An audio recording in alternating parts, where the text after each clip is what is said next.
There are things you do when you believe no one is watching that tell the truth about you more completely than anything you do when the world has its eyes on you.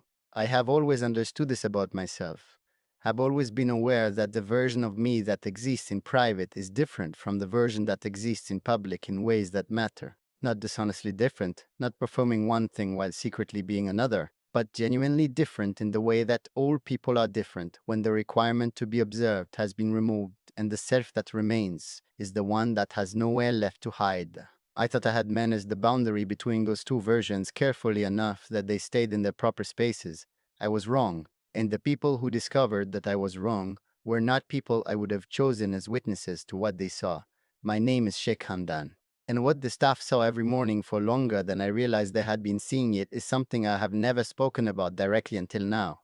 It started during a specific period, one I do not need to name in detail because the feeling of it is more relevant than the facts of it. A period where something significant in my private life had shifted into a place I had not yet found a way to carry comfortably in the daylight hours, and so I was carrying it in the early morning instead.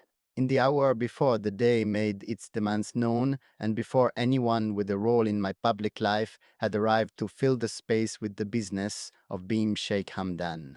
That hour had always been mine in a way that few other hours were, sacred in the ordinary way of time that belongs to no one else yet. They saw me sitting. That was what one of them eventually communicated to someone who communicated it to me in the careful way of someone delivering information they are not entirely sure should be delivered. Just sitting in a specific place I had chosen because it faced a direction that meant something during that period.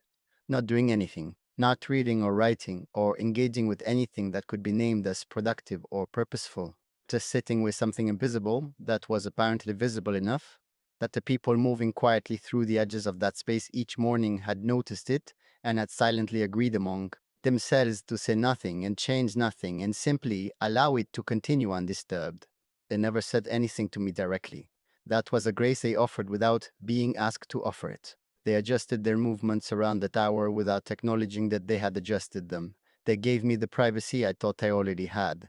And in doing so, they showed me something about loyalty that had nothing to do with duty. They saw the version of me that was not managing anything, and they protected it, without a word, every single morning, until the morning I no longer needed them to. There is a place I go every year, same day, same time, same route taken alone in the particular way of someone who has made a journey enough times that the body knows it without the mind needing to direct it. No announcement, no explanation offered to the people around me who have learned across years to note the date on the calendar, not because I told them to, but because they are observant enough to have noticed the pattern and considerate enough to have never asked about it directly. I arrive. I stay for a specific amount of time that has never been formally decided, but that always ends at the same point, the point where whatever I came to do has been done. And then I leave the same way I came, alone, in silence. And the day continues as though nothing particular has occurred within it. My name is Sheikh Hamdan, and the reason I return to that place on that day every year is the most private thing I possess. But I'm going to give it to you now. Because some things deserve to exist somewhere outside of one person's interior, even the sacred ones. The place itself is not remarkable in any way that would explain its significance to someone encountering it without the context they carry. It does not look like somewhere that should matter as much as it matters to me. It has no grandeur, no feature that would cause a person passing through it to pause and feel the weight of it. It is ordinary in a specific way of places whose meaning is entirely transferred to them by the people who have stood in them during moments of significance. The meaning is not in the place. The meaning is in what happened there. And what happened there happened only once. But once was enough to make every return feel like a continuation of something that did not fully end. The first time I went back, I did not plan to make it a ritual. I went because I needed to be in that specific geography again. Because grief in its early stages has a relationship with place that later stages do not.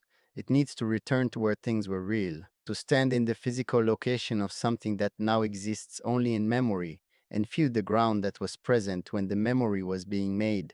I went once expecting it to be the only time, and something about being there told me I would come back. Not as obligation, as necessity.